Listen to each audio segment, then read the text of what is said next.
Dear students, a very warm welcome to all of you in my today's lecture of Operations Research.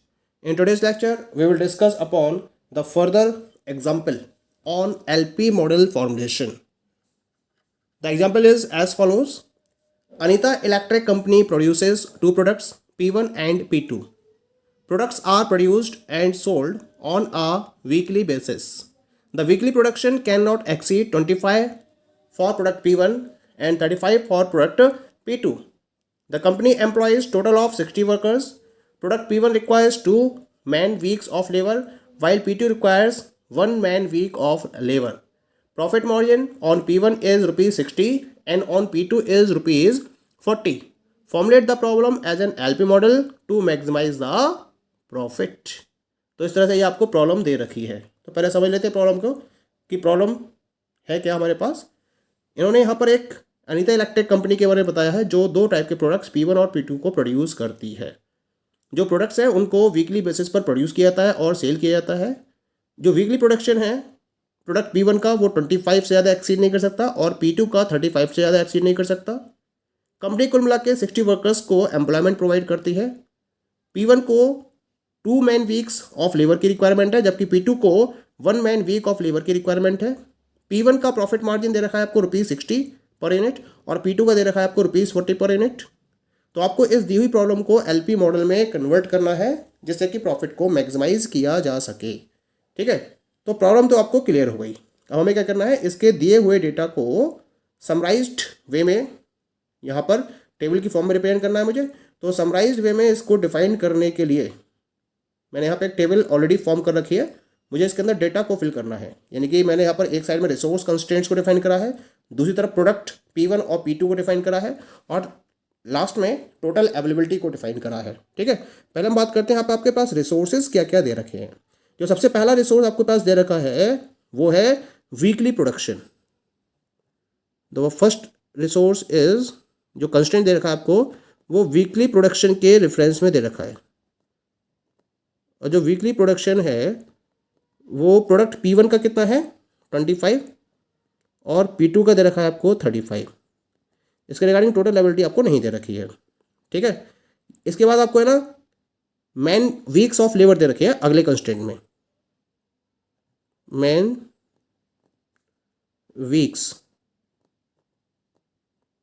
Of labour ये आपको second constant दे रखा है और इस man weeks of labour में आपसे कह रखा है कि जो P1 है उसको 2 मैन वीक्स ऑफ लेबर चाहिए जबकि P2 को 1 मैन वीक ऑफ लेबर चाहिए। और टोटल कितने वर्कर्स अवेलेबल है कंपनी के पास 60। ये टोटल अवेलेबिलिटी दे रखी है इसकी आपको। इसके साथ साथ अगला दे रखा है आपको constraint, that is the profit margin. तो प्रॉफिट मार्जिन दे रखा है आपको पर यूनिट के अकॉर्डिंग। P1 के रेफरेंस में दे रखा है ये आपको ₹60 और P2 के रेफरेंस में दे रखा है ये आपको ₹40। टोटल का कोई जगह नहीं दे रखा है यहाँ पर। ठीक है, तो ये आपका डेटा समराइज्ड फॉर्म में आ चुका है। अब हमें करना क्या है, हमें इसके बेसिस पर LP मॉडल को फॉर्मुलेट करना है। तो वेरी सिंपल, तो यहाँ पर हम क्या मानेंगे डिसीजन वेरिएबल्स। सबसे पहले तो हमें डिसीजन वेरिएबल्स को डिफाइन करना है क्योंकि दो प्रोडक्ट है P1 P2। तो हम ये मान लेते हैं company X1 units product P1 की प्रोड्यूस करे और X2 यूनिट्स प्रोडक्ट P2 की प्रोड्यूस करे। तो यहाँ पर हम पहले मानेंगे, सबसे पहले बात करेंगे about the decision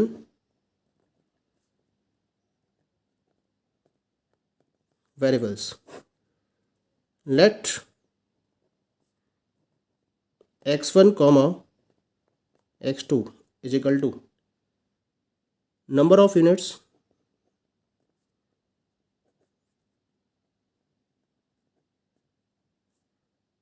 of product P1 and P2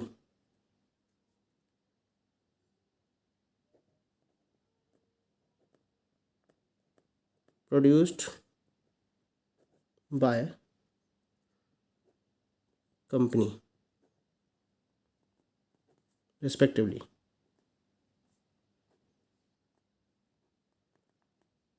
decision variables clear हो गया मैंने। अब हम दूसरे कंपोनेंट की बात करेंगे। दूसरा कंपोनेंट क्या डिफाइन करता है, ऑब्जेक्टिव फंक्शन को। ऑब्जेक्टिव फंक्शन क्या होगा यहाँ पर, क्योंकि कंपनी क्या करना चाहती है, अपने प्रॉफिट को मैक्सिमाइज करना चाहती है, तो यहाँ ऑब्जेक्टिव फंक्शन आएगा मैक्सिमाइज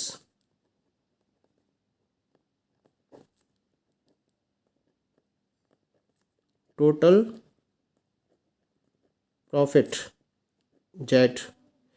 प्रोडक्ट P1 का प्रॉफिट है आपका 60 और इसकी आप X1 यूनिट्स प्रोड्यूस कर रहे हो, तो इसका टोटल प्रॉफिट हो गया 60x1, और प्रोडक्ट P2 का हो गया 40 इंटू X2, तो जो टोटल मैक्सिमाइज प्रॉफिट हो गया आपका वो 60x1, this is X1 sorry, 60x1 और प्लस 40x2। ठीक है, तो यहाँ तक तो हम कंप्लीट कर लिए यहाँ तक। अब हम मूव करेंगे towards the subject to constraints. तो तीसरा पॉइंट लेके चलते हैं हम about the subject to constraints की। सब्जेक्ट टू कंस्ट्रेंट्स में देखिए यहाँ पर इंडिविजुअल वैल्यू दे रखी है आपको, P1 के रेफरेंस में दे रखी है वीकली प्रोडक्शन में 25 और P2 के रेफरेंस दे रखी है आपको 35। ठीक है, तो यहाँ हमारा पहला जो कंस्टेंट आएगा वो आएगा 25 के रेफरेंस में। ठीक है, और क्या बनेगी वैल्यू यहाँ पर X1, कह रहा ना कि कैन नॉट एक्सीड, मतलब इससे ज़्यादा नहीं हो सकता, तो साइन आएगा यहाँ पर आपका लेस देन और इक्वल टू 25। ऐसे ही सेकंड कंस्टेंट आएगा P2 के रेफरेंस में X2 इज लेस देन और इक्वल टू 35। और जो तीसरा कंस्टेंट आएगा यहाँ पर वो क्या आएगा, वो आएगा आपका 2x1 प्लस x2, और 60 में साइन कौन सा आना चाहिए, क्या कह रहा है यहाँ पर है ना, the company employees total of 60 workers, यानी कंपनी के पास 60 वर्कर्स ही अवेलेबल है, इससे ज़्यादा वर्कर्स उसके पास नहीं है, तो यहाँ भी साइन किसका आएगा, लेस देन इक्वल टू का। तो इक्वेशन बन जाएगी आपकी 2x1 plus x2 is less than और इक्वल टू 60। ठीक है, और लास्ट में एक कंडीशन डाल देंगे यहाँ पर नॉन नेगेटिविटी वाली, x1 comma x2 is more than equal to 0। तो इस तरीके से आपके द्वारा दी हुई प्रॉब्लम को मैथमेटिकल मॉडल में कन्वर्ट कर दिया गया है। क्लियर हो गया एग्जाम्पल ये आपको? Okay, now we come to the next example. GJ Beverage Limited have two bottling plants, one located at G and the other at J. Each plant products 3 drinks, mango, orange and pineapple. The number of the bottles produced per day are shown in the table. यहाँ आपको drinks दे रखी है mango, orange, pineapple, दो plant दे रखे हैं G और J। Mango की 1500, orange की 3000, 1000, पाइनएप्पल की 2000 और 5000। इसके साथ इन्फॉर्मेशन दे रखी है, a market survey indicates that during the month of July there will be a demand of 20,000 bottles of mango, 40,000 bottles of orange and 44,000 bottles of pineapple. The operating cost per day for plants at G and J are 600 and 400 monetary units. Formulate this problem as an LP model so as to minimize the total production cost. तो यहाँ आपको question दे रखा है, उसमें आपको बताया गया है कि जो जीजे बेवरेज लिमिटेड है वो दो बॉटलिंग प्लांट्स जी और जे पर जिनकी लोकेशन है उनको ऑपरेट कर रही है। ठीक है, जितने भी प्लांट हैं, जो दोनों प्लांट वो 3 ड्रिंक्स को प्रोड्यूस करते हैं, एक मैंगो, एक ऑरेंज और तीसरा पाइनएप्पल। तो यहाँ पर नंबर ऑफ बॉटल्स के रेफरेंस में, यानी कि जो पर डे के बेसिस पर प्रोड्यूस की जाती है उसकी इन्फॉर्मेशन दे रखी है टेबल में। ठीक है, इसके साथ साथ आपको दे रखा है कि जो मार्केट सर्वे है ये डिफाइन करता है कि जुलाई के महीने में मैंगो की 20,000 बोटल्स की डिमांड होगी, ऑरेंज की 40,000 बोटल्स की डिमांड होगी और पाइनएप्पल की 44,000 बोटल्स की डिमांड होगी। जी और जे की जो ऑपरेटिंग कॉस्ट हैं पर डे के हिसाब से वो 600 एंड 400 मॉनेटरी यूनिट्स हैं।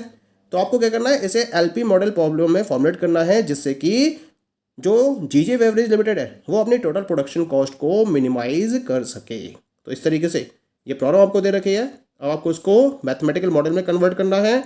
सबसे पहले तो हमें क्या करना है, जो डेटा ऑफ प्रॉब्लम है उसको समराइज्ड वे में फॉलो करना है। तो समराइज्ड वे में फॉलो करने के लिए मैंने यहाँ पर एक टेबल ऑलरेडी फॉर्म कर रखी है। ठीक है, और टेबल में मैंने यहाँ पर वही रिसोर्स कंस्ट्रेंट्स, प्लांट जी, जे और टोटल अवेलेबिलिटी को डिफाइन कर रखा है। तो यहाँ मैं इन्फॉर्मेशन को पुटअप करता हूँ।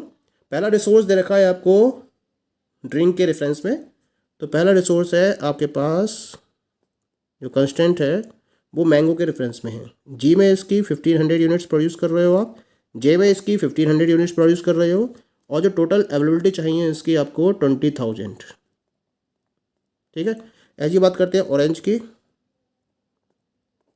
ऑरेंज के केस में 3000 बॉटल्स बन रही है जी में, 1000 बॉटल्स बन रही है इसकी जे में, और टोटल अवेलेबिलिटी चाहिए इसकी आपको 40,000 बॉटल्स की in the month of July. Orange के बाद बात करते हैं यहाँ पर हम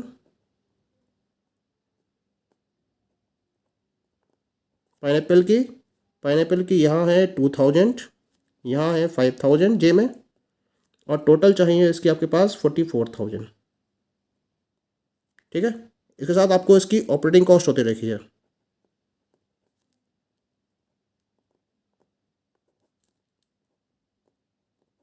ऑपरेटिंग कॉस्ट दे रखी है जे के केस, जी के केस में दे रखी है आपको 600, और जे के केस में दे रखी है आपको 400। ठीक है, टोटल अवेलेबिलिटी इसकी नहीं है।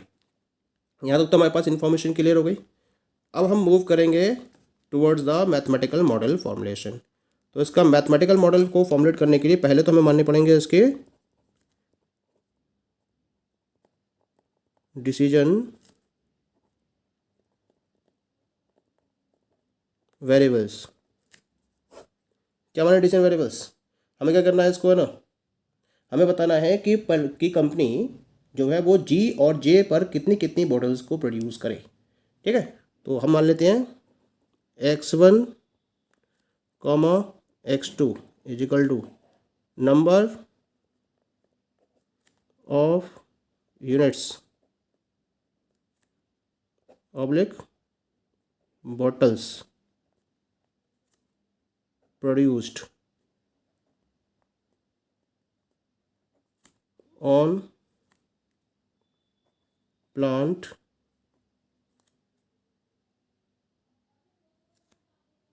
जी and J on per day basis. ठीक है, दूसरा हम लेके चलेंगे यहाँ पर ऑब्जेक्टिव फंक्शन। ऑब्जेक्टिव फंक्शन के लिए हम क्या मानेंगे यहाँ पर, क्योंकि हमारे पास 600 कॉस्ट दे रखी है जी प्लान पर और 400 दे रखी है जे प्लान पर, तो यह हमारा जो ऑब्जेक्टिव फंक्शन होगा वो मिनिमाइज करना है किसे, टोटल कॉस्ट को। तो minimise total cost Z is equal to 600 x1 plus 400 and x2। ठीक है, तो डिसीजन वेरिएबल क्लियर हो गया, हमारा ऑब्जेक्टिव फंक्शन क्लियर हो गया। अब हमें मूव करना है towards the subject to constraint की तरफ। तो बात करते हैं हम subject to constraints. Subject to constraints में पहला सब्जेक्ट आएगा मैंगो की बॉटल्स की तरफ से, दूसरा आएगा ऑरेंज की बॉटल की तरफ से, और तीसरा आएगा पाइनएप्पल की बॉटल की तरफ से। ठीक है, तो पहला कंस्टेंट रहेगा आपका 1500 x1 प्लस 1500 x2। अच्छा, अब ये क्या कह रहे हैं कि जो डिमांड है वो 20,000 बॉटल्स की रहेगी, तो कम से कम इतनी तो चाहिए, तो वो साइन किसका आएगा, मोर देन और इक्वल टू का। टोटल अवेलेबिलिटी कितनी है, 20,000। ठीक है, सेकंड की बात करते हैं। सेकंड केस में कितना जाएगा, 3000 x1 प्लस 1000 x2। यहाँ भी sign more than equal to का रहेगा, और ये कितने दे रखा है आपको, 40,000। और तीसरा आपको दे रखा है यहाँ पर, वो आएगा आपके पास पाइनएप्पल के रेफरेंस में। क्या इक्वेशन बनेगी इसकी, 2000 x1 plus 5000 x2 and more than equal to कितना जाएगा यहाँ पर, 44,000। तो इस तरह से आपके पास तीनों कंस्ट्रेंट्स आ गए, और लास्ट में नॉन नेगेटिव कंडीशन यहाँ पर रिप्रेजेंट करोगे, x1 x2 is more than equal to 0। तो इस तरीके से जो आपके पास प्रॉब्लम दे रखी है उसको आपने मैथमेटिकल मॉडल में प्रॉपरली कन्वर्ट कर दिया है। ओके। Thank you.